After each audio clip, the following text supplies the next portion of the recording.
Evangélico Digital. Evangélico Digital. Hola amigos, muy bienvenidos. Les saluda Pedro Tarquis y ya tenemos al otro lado de la línea a César Vidal. Muy bienvenido también, César. Muy bien hallado, Pedro, muy bien hallado, además con calor en estos momentos, aunque te cueste creerlo. Mientras no sea demasiado, siempre es positivo.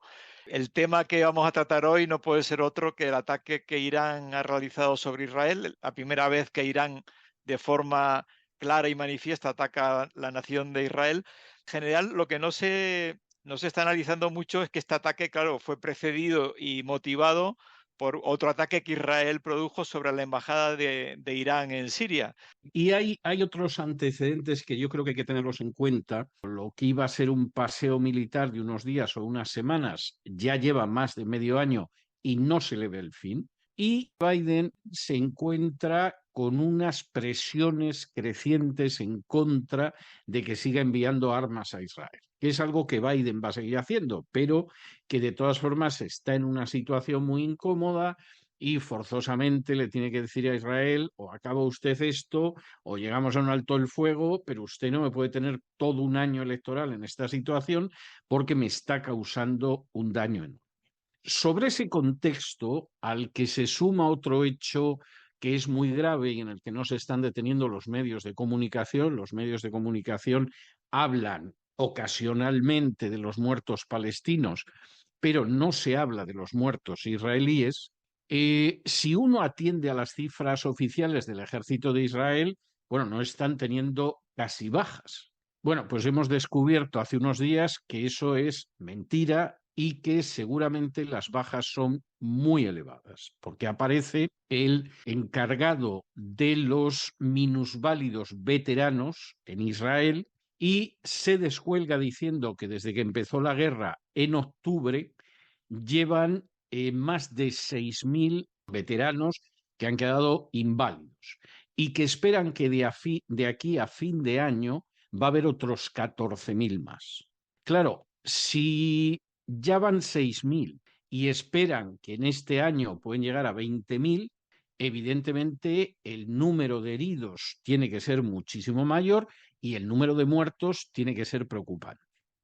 Y estamos hablando de un país pequeño. Israel tiene algo más de 9 millones de habitantes. Yo estuve haciendo cálculos solamente sobre estos que van a quedar minusválidos, veteranos de guerra de esta guerra, y si lo trasladamos a lo que sería España, estaríamos hablando de 100.000 minusválidos, de 100.000 inválidos por acción de guerra, que es una cifra pavorosa. Si lo trasladamos a Estados Unidos, estaríamos hablando de 600.000.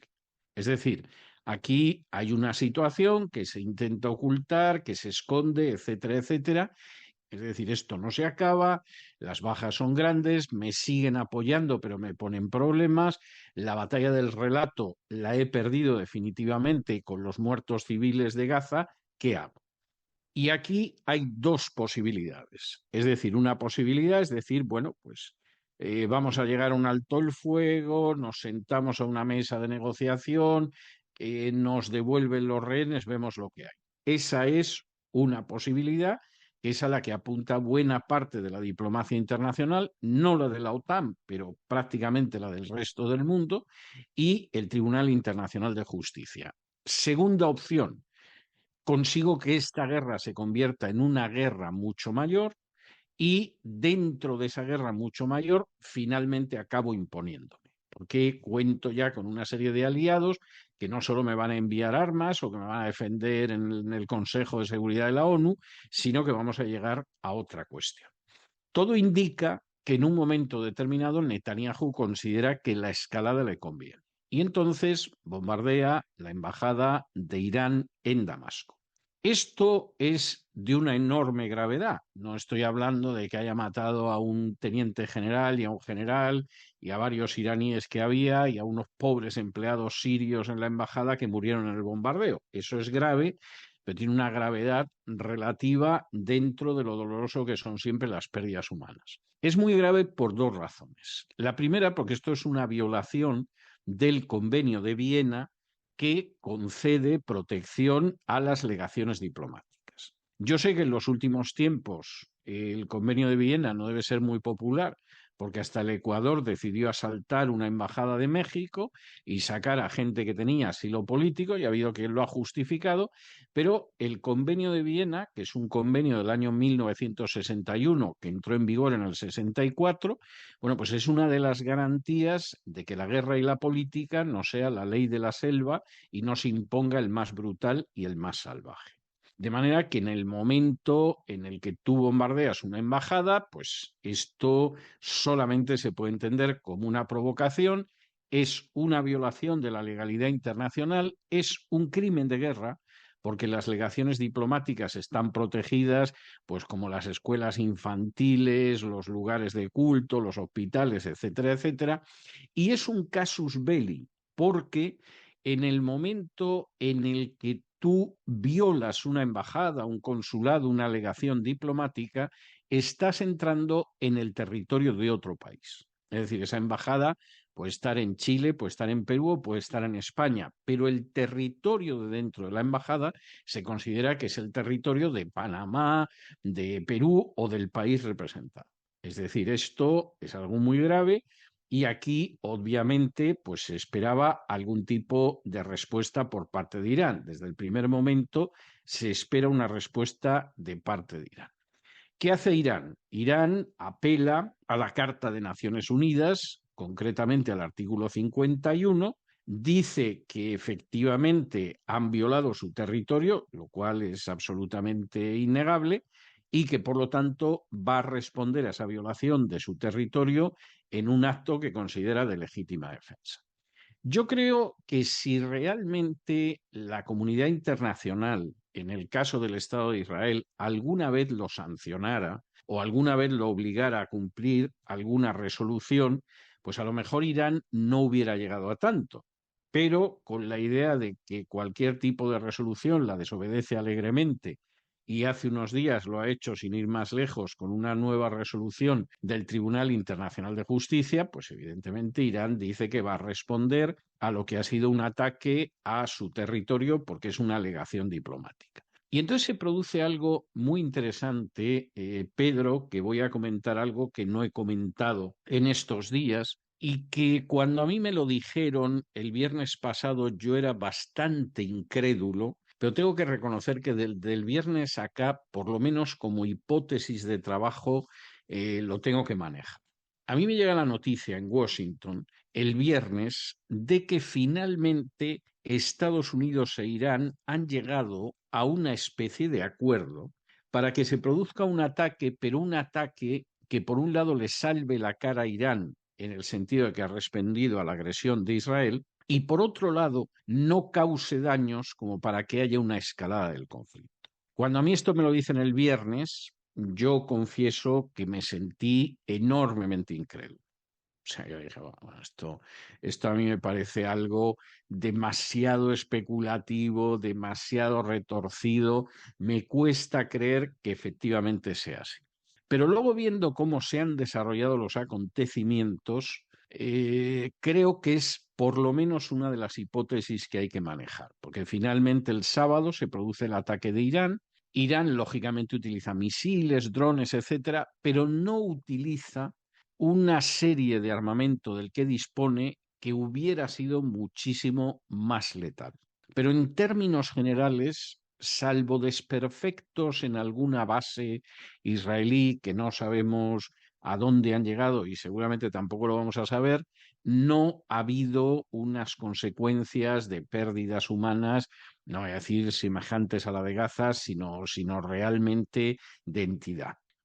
Dado que Irán no ha utilizado determinado tipo de armamento del que dispone, que además el ataque, si quieres, fue aparatoso, pero la verdad es que la mayoría de los proyectiles ni siquiera llegaron a Israel, porque franceses, americanos, británicos e incluso jordanos los derribaron fuera del territorio de Israel. O sea, esa es la realidad.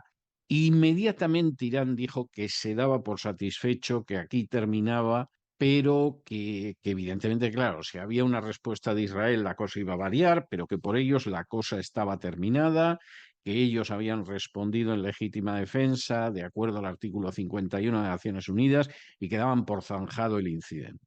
Lo cual a mí sinceramente me hace pensar que la idea del pacto Casablanca-Irán a lo mejor no es cierta, pero tiene visos de verosimilitud.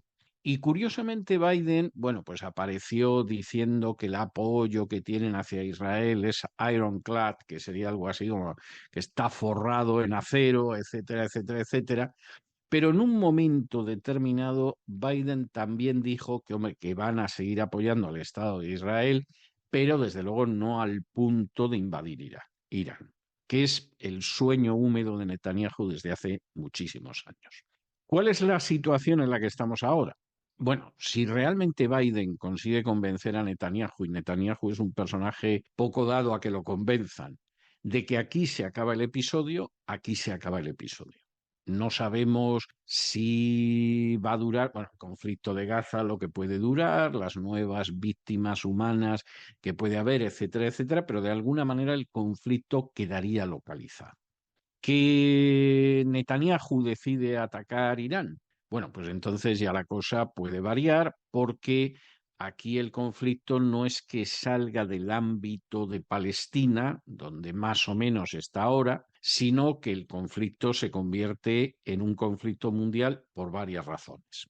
Primero, porque Irán puede cerrar el estrecho de Hormuz y sin disparar un tiro, la coz que eso significa para la maltrecha economía mundial es que no nos lo podemos imaginar. O sea, ahora mismo, si Irán cierra el estrecho de Hormuz y lo tiene muy fácil, nos pone de rodillas.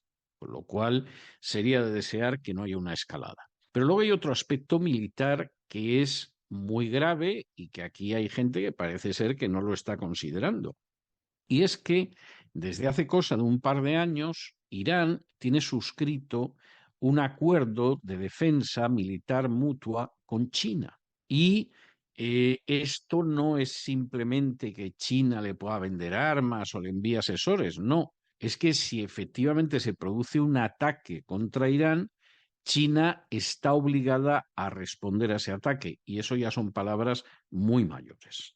Esa es la realidad. Por supuesto, Rusia, que no tiene ese acuerdo con Irán, también ha dicho que va a respaldar a Irán si invaden su territorio, lo cual no necesariamente implica que va a haber envío de fuerzas, etcétera, pero previsiblemente que va a haber un apoyo logístico, que puede haber un apoyo armamentístico, etcétera. De modo que en estos momentos nosotros estamos en una situación que podría haberse terminado el sábado si efectivamente no hay una respuesta de Israel, o que por el contrario puede arrastrarnos a una guerra que Netanyahu lleva ambicionando desde hace muchos años, pero claro, con unas consecuencias para toda la comunidad internacional verdaderamente escalofriantes. No entro ya, además, en las derivadas de algunas fuerzas religiosas judías que apoyan a Netanyahu y que en estos momentos están en que tienen que destruir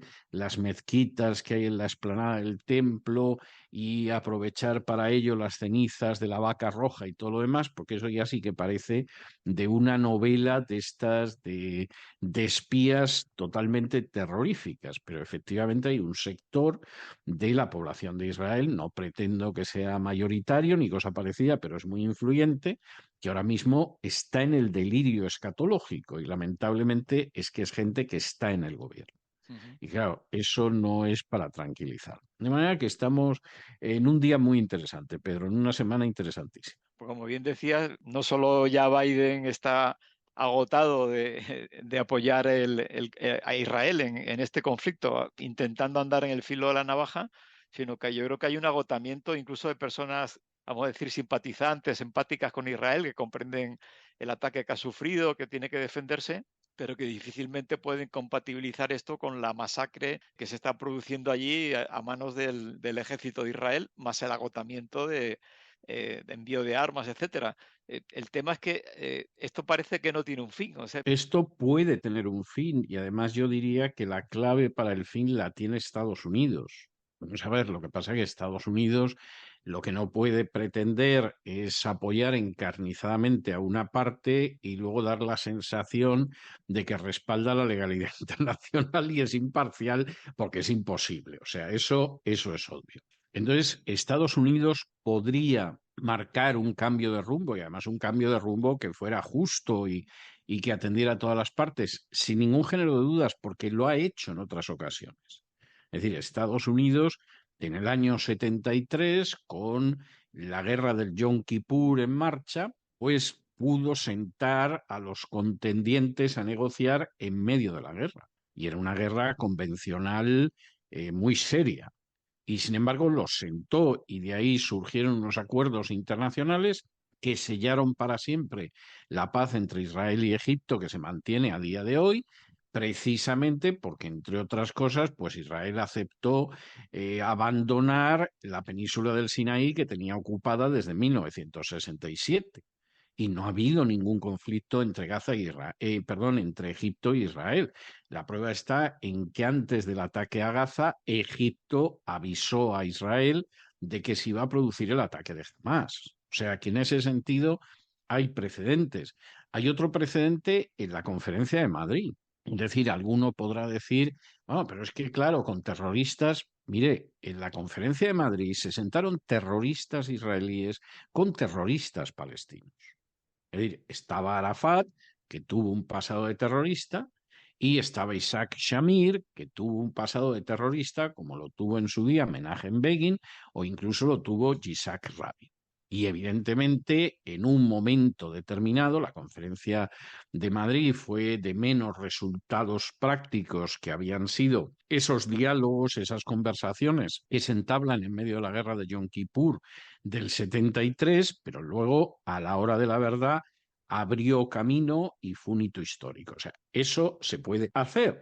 El problema es que los lobbies sionistas son inmensamente poderosos en los Estados Unidos. El complejo militar industrial está encantado de vender armas porque las paga el contribuyente americano. O sea, es fantástico saber que tienes una clientela que somos los ciudadanos americanos y que además somos los que pagamos esas armas que se envían a Ucrania o que se envían a Israel, etcétera, etcétera. Y entonces hay intereses muy poderosos. Y encima, para terminar, hay un año electoral ya en el que Biden tiene una serie de situaciones muy difíciles, porque por un lado tiene que contentar a los lobbies sionistas, que además son muy fuertes dentro del Partido Demócrata. La mayoría de los judíos en Estados Unidos vota el Partido Demócrata de toda la vida. Claro que hay judíos que votan a los republicanos, pero el votante judío, por definición, suele ser un votante del Partido Demócrata. Biden no quiere perder eso, ni en términos de votos ni en términos de financiación, pero al mismo tiempo hay un voto árabe americano que a Biden le puede llegar a costar hasta 3 estados. Con lo cual, verdaderamente la situación de Biden no es envidiable. La de Blinken tampoco, porque además Blinken es judío. Lógicamente quisiera de alguna manera acabar esto de una forma en que Israel emerja como vencedor, pero no que sigamos perpetuamente en conflictos, y desde luego ir a una guerra de la envergadura que es atacar Irán precisamente en un año electoral es algo peligrosísimo. Por supuesto, te diré que una de las versiones que circula en los mentideros de Washington, pero a mí esto me parece excesivamente imaginativo, es que lo mismo vamos a una guerra con Irán y entonces Biden aprovecha para suspender las elecciones. Pero esto, insisto, me parece excesivamente imaginativo, porque en este país no se han suspendido las elecciones ni siquiera durante la guerra civil. O sea, es algo inimaginable. Desde luego, si Estados Unidos suspende las elecciones, ya podemos ir echando el cierre y el último que apague la luz. Hablando de campaña electoral, algo que ha dicho Trump es que si él fuera presidente, este conflicto ya o no hubiera ocurrido, se habría solucionado. ¿Es una bravata de campaña electoral o realmente tú crees que Totalmente. él... Vamos a ver, Trump lleva una racha. Yo creo que hay cosas que lo que dice es cierto. Creo que a veces acierta y creo que hay otras veces que es que ya está utilizando el yo lo habría hecho mejor, pero claro, de manera poco convincente. Es decir, cuando Trump dice que si él hubiera sido presidente no se hubiera producido la guerra de Ucrania, yo te diría que 90% que es verdad. Luego la gente lo puede interpretar el por qué no se habría producido de otra manera, ¿eh? Pero yo creo que no se hubiera producido porque Trump jamás hubiera tirado de la cuerda con Rusia como tiró Biden. La gente que aparte de ser partidaria de Trump es partidaria del palo y tente tieso y no conciben de otra manera la política exterior, para desgracia para ellos, pues es que piensa que, claro, Trump se hubiera puesto tan duro que Putin no se hubiera atrevido a dar un paso, lo cual me parece erróneo. Ahora bien, si tú me dices, si Trump hubiera estado en la Casa Blanca, ¿hubiera habido guerra de Ucrania? Lo más seguro que no, porque no hubiera tensado la cuerda de tal manera que se hubiera producido la guerra. Yendo al tema de Gaza, si Trump hubiera estado en la Casa Blanca, ¿no hubiera habido guerra? No, ahí yo creo que sinceramente no hay una diferencia y no tengo nada claro cómo Trump hubiera podido cambiar esta situación. Vamos a ver, quizá en el sentido de evitar la tensión con Irán, sí, porque a Trump intentaron llevarlo a una guerra con Irán. Incluso realizaron operaciones de falsa bandera para culpar a Irán de ataques a navíos americanos, que luego se descubrió que era falso. Y dices, bueno, ¿y los ataques de falsa bandera quién los hizo? Porque yo me imagino que no serían los andorranos, ¿no? Entonces, de esas cosas que quedan ahí flotando en el aire, pero que te imaginas quién protagonizó esos ataques de falsa bandera, pero hay que reconocer que a Donald Trump no consiguieron arrastrarlo a otra guerra. Yo creo que como premio de consolación mató al general Soleimani con un misil para decir que, en fin, él se enfrentaba con Irán, etcétera, etcétera, pero lo cierto es que quisieron meterle en una guerra y no lo consiguieron, ni con Irán ni con Corea del Norte. Entonces, ¿Trump hubiera podido evitar esto? Yo sinceramente creo que no. O sea, yo creo que el ataque seguramente se hubiera producido igual, la reacción de Netanyahu hubiera sido la misma, y yo no le veo a Trump, sinceramente, en un momento determinado, siendo más enérgico con Netanyahu de lo que está siendo Biden. Lo digo sinceramente. Pero evidentemente es un arma electoral que Trump utiliza muchísimo, al decir esto conmigo no hubiera sucedido, y que además toca cuerdas muy distintas en según quien lo escuche, porque hay gente que lo escucha y dice es verdad. Es verdad, porque Donald Trump fue un personaje que es el único presidente en no sé cuántas décadas que no metió a este país en una guerra y hubiera evitado esta situación, ¿no? Y hay otros que dicen es verdad, porque realmente es un tío tan duro que los hubiera asustado y habría acabado con la guerra. Yo creo que Trump utiliza mucho ese recurso, a veces creo que con razón, otras sinceramente creo que es pura demagogia, y luego los partidarios de Trump, lo que dice Trump, lo interpretan de maneras diametralmente opuestas. O sea, eso está muy bien medido. De alguna forma contenta a gente que tiene una visión totalmente opuesta, lo cual es muy hábil desde un punto de vista político, pero Desde luego. desde el punto de vista del análisis es muy poco serio.